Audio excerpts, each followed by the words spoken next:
Espeluznante historia escrita por Charlie Diego, basada en hechos ocurridos a Yelexi Martínez. ¿Cuántas vidas cobra la naturaleza para dejarnos vivir en ella? ¿Cuántas vidas ha visto pasar cada paisaje? La naturaleza es algo que hay que respetar siempre. Esa fue la enseñanza que mi querida abuela nos dejó. Su nombre era Nicerata, y junto con muchas más enseñanzas, fue una mujer que aportó mucho a la comunidad de Pisaflores, Hidalgo, México, de donde soy originario y residente de toda la vida. Mi abuela falleció hace un año, y tanto mi familia como otros vecinos la extrañamos muchísimo. La historia que les contaré me fue narrada alguna vez por ella, aunque no es la única con anécdotas similares. Lo que pasa en el pueblo de Pisaflores sigue siendo un misterio para muchos, y a pesar del paso del tiempo, sigue ocurriendo esporádicamente. Tiene que ver con un río llamado Moctezuma, el cual recorre varios municipios del estado de Hidalgo y algunos de Querétaro también. Vivir en las inmediaciones de la Sierra Gorda tiene sus ventajas. Una de ellas es la cercanía que puedes tener con la gente, pues por lo general hay una buena convivencia en los pueblos. Sin embargo, también tiene sus desventajas. Por ejemplo, al no haber demasiada gente es difícil que si te pasa algo, alguien te puede escuchar. Mi abuela tenía no más de 20 años cuando esta anécdota aconteció, y aunque a mí nunca me ha pasado algo similar, sí puedo dar fe de un puñado de personas que me han contado historias muy similares.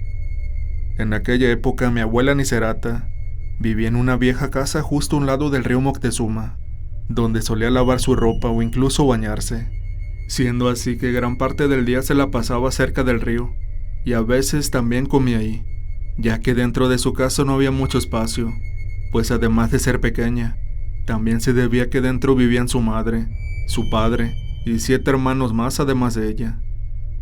Increíblemente solo se mantenían de un pequeño cultivo de maíz, que tenían a un lado de su casa, y aunque tenían recursos muy limitados, se las arreglaban con ayuda de la misma naturaleza, pues solían alimentarse de algunos árboles frutales que crecían cerca, y de algunos animales pequeños. Supongo yo que desde ese entonces mi abuela valoraba más que a nada la naturaleza. Un día se levantó muy temprano por la mañana, para lavar su ropa dentro del río.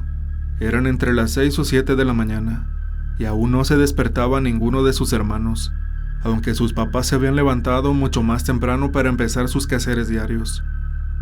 Llevó toda su ropa en un cesto de mimbre a la parte más tranquila del lago que se encontraba unos 10 minutos caminando de su casa. Comenzó a lavar. En aquella época el agua era muy cristalina, al punto que se podían ver las rocas que estaban al fondo, aunque hoy en día ya no es así. La contaminación del agua ha hecho que se vea mucho más oscura. Como sea, ella enjabonó su ropa como hacía normalmente, y empezó a pensar en sus asuntos personales mientras lavaba automáticamente. De pronto, sintió que la blusa que estaba lavando se atoró con algo adentro del agua, así que la jaló para intentar zafarla, pero no pudo hacerlo, por lo que bajó la mirada para ver con qué se estaba trancando, y se llevó un terrible susto al ver un rostro justo debajo de ella.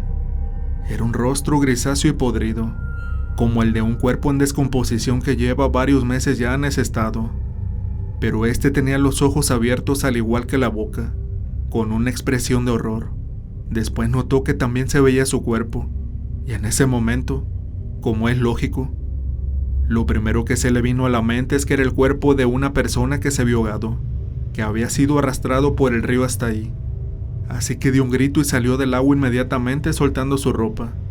Sin embargo, apenas había tocado tierra después de un par de segundos, cuando se giró para ver el cuerpo nuevamente, y se dio cuenta de que este ya no estaba ahí. Se había esfumado. Se podía ver claramente cómo la blusa que estaba lavando estaba atorada con una rama, pero no había rastro del cuerpo y era muy extraño, pues de haberse ido con la corriente, debería verse aún, ya que en esta parte del río la corriente es muy tranquila. Pero no fue así. Literalmente se había esfumado, y estaba segura de que no lo había imaginado. Lamentablemente lo que restó de su ropaje sí se fue con la corriente tras haberla soltado adentro del agua.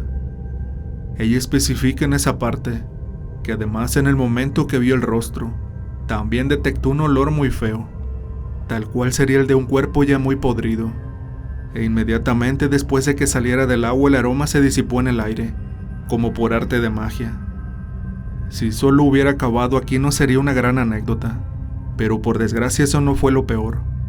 Después de eso, mi abuela intentó no ir más al río sola, y ya no se adentraba más que por unos centímetros. Incluso para lavar su ropa prefirió sacar el agua en un balde y lavarla afuera. Unos cuantos años después de esa traumática vivencia, mi abuela se encontraba bañándose en el río, después de un día de arduo trabajo bajo el sol, y le apetecía meterse al río para refrescarse. Después de terminar de bañarse, empezó a buscar su ropa que había dejado previamente en una roca cercana, pero ahora ya no estaba ahí, y en vez de ellos estaba la roca totalmente mojada, como si algo se hubiera arrastrado desde el agua hasta ahí. Primeramente pensó que sería alguno de sus hermanos jugándole una broma, así que gritó al aire: «Eso no es gracioso, devuélveme mi toalla y mi ropa, sé que están ahí». Solo contestó el soplo del viento como indicándole que había algo extraño en el lugar. Un silencio funesto gobernó por un rato, y mi abuela siguió buscando su ropa por toda la orilla del río sin ningún éxito. No quería salir a tierra así sin ropa. Se estaba empezando a desesperar ya. De repente sintió un jalón en su pierna que le hizo resbalar cayendo de espaldas al agua. Sus reflejos hicieron lo suyo para intentar recuperarse y lo logró.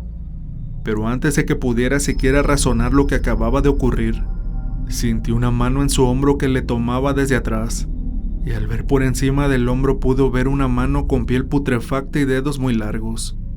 En ese instante la mano la abrazó y la arrastró de nuevo al fondo del lago. Mi abuela forcejeó como pudo con lo que sea que lo hubiera arrastrado, y pensó que ese sería su fin. Sin embargo, comenzó a dar codazos a lo que fuera que había detrás de ella, y pudo zafarse en un instante que aprovechó para apoyarse en el suelo del fondo del lago, para subir rápidamente a la superficie. Inmediatamente después de salir, ni siquiera se detuvo a tomar el aire que había perdido dentro del agua, y nadó hasta la orilla como pudo. Finalmente tocó tierra, y siguió corriendo hasta alejarse unos cuantos metros del lago.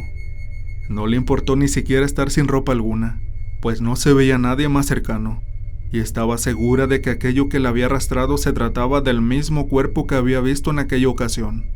Lo sintió porque volvió a oler el mismo aroma, y la mano era igual a la que vio aquella vez.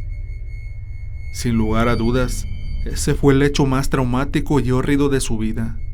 Cuenta que le causó una fobia obsesiva por el río, y no pudo volver a acercarse a más de 5 metros. Se adaptó como pudo a hacer su vida sin la necesidad de acercarse al río, e incluso se mudó a casa de una prima suya que vivía un poco más cerca al centro del pueblo. Tuvo pesadillas cientos de veces reviviendo el momento, y cuenta que aún no lograba olvidar aquel aroma tan particular. Como dije antes, no es la única en el pueblo a la que le ha sucedido cosas así, y muchos atestiguaron ver exactamente el mismo cuerpo en diversas partes del río, y también en distintas épocas.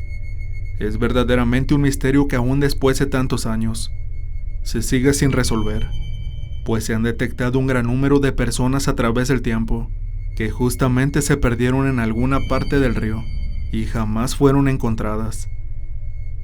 Quizás yo no he tenido la oportunidad de verlo con mis propios ojos, ya que rara vez me acerco al río. Escuchar la historia de mi abuela desde muy pequeña me generó un miedo muy grande por el río, y cuando le contaba esto a mi abuela, ella siempre me decía: a la naturaleza hay que respetarle, y entonces ella te respetará a ti.